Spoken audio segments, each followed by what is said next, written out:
I must admit that I too, among hundreds of millions of educated people, was under the impression that the African slave trade was the sole responsibility of the Christian Europeans, the white race. That is, until I started exploring the subject in greater depth, and especially after reading an incredibly enlightening book called The Legacy of Arab Islam in Africa by John Alambila Azuma. My whole perspective and understanding has changed dramatically, and I would like you to tell us more about this subject. The success of Muhammadan Islam in deceiving, misinforming, deforming, and contorting both history and reality over a period of almost 1400 years has been astounding. That is, until now. The greatest tragedy about this particular subject is that most of the descendants of African slavery, the black people in the Americas, around the world, as well as among the African blacks, are totally ignorant of the actual facts.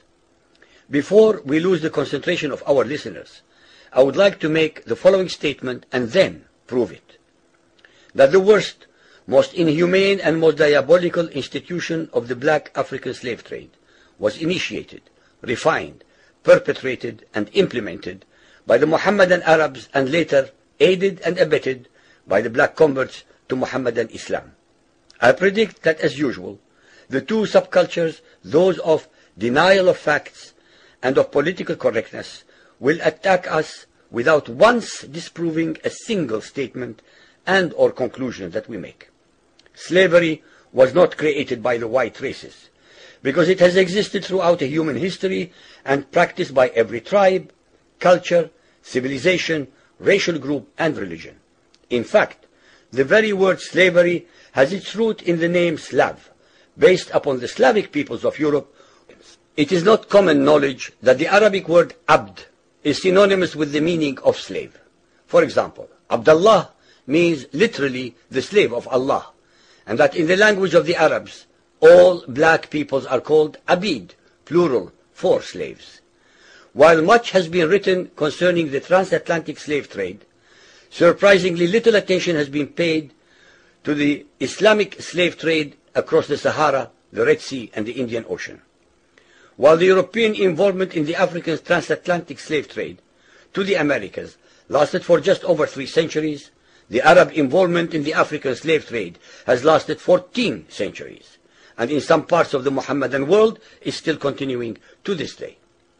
The birth of Mohammedan Islam and its conquests brought about the birth of institutionalized, systematized, and religiously sanctioned slave trade on a massive and global scale.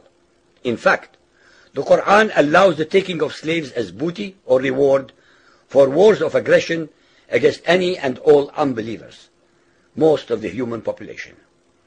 This has led to an enormous number of so-called holy wars, jihad in Arabic.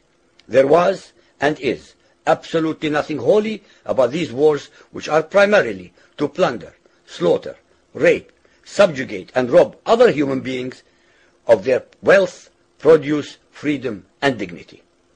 Mohammedan Muslim states and tribes attacked other non-Muslim groups to achieve these objectives. Although Islamic jurisprudence laid down regulations for the treatment of slaves, however, incredible and heinous abuses have occurred throughout the history of Mohammedan Islam. By the Middle Ages, the Arabic word abd was in general used to denote a black slave, while the word mamluk referred to a white slave.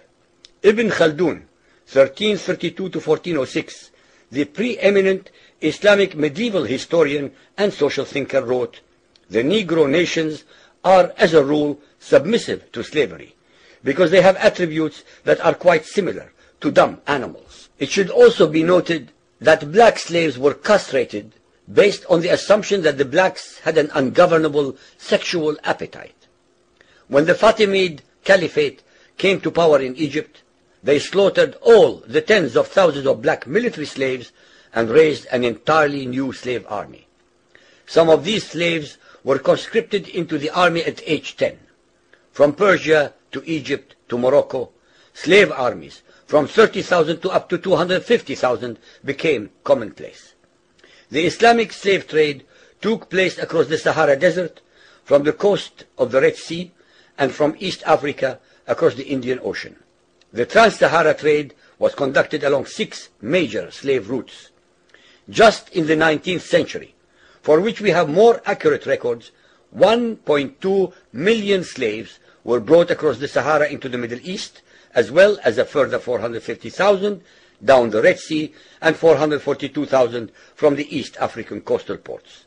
That is a total of 2 million black slaves, just in the 1800s. A comparison of the Islamic slave trade to the American slave trade reveals some extremely interesting contrasts. While 2 out of every 3 slaves shipped across the Atlantic were men, the proportions were reversed in the Islamic slave trade. 2 women for every man were enslaved by the Muslims. While almost all the slaves shipped across the Atlantic were for agricultural work, most of the slaves destined for the Muslim Middle East were for sexual exploitation as concubines, in harems, and for military service. While many children were born to the slaves in the Americas, the millions of their descendants are citizens in Brazil and the United States today. Very few descendants of the slaves that ended up in the Middle East survived. While most slaves who went to the Americas could marry and have families, most of the male slaves destined for the Middle East were castrated, and most of the children born to the women were killed at birth. What is obscene about this whole subject is the Muhammadan, Muslim, and Arab culture of denial regarding their complicity in the African slave trade, as well as the ignorance of black Muslims about the reality of their past and present conditions. The statistics and reports above are based upon the logbooks kept at the African slave ports, ship logs, travelers' reports, eyewitness accounts, etc.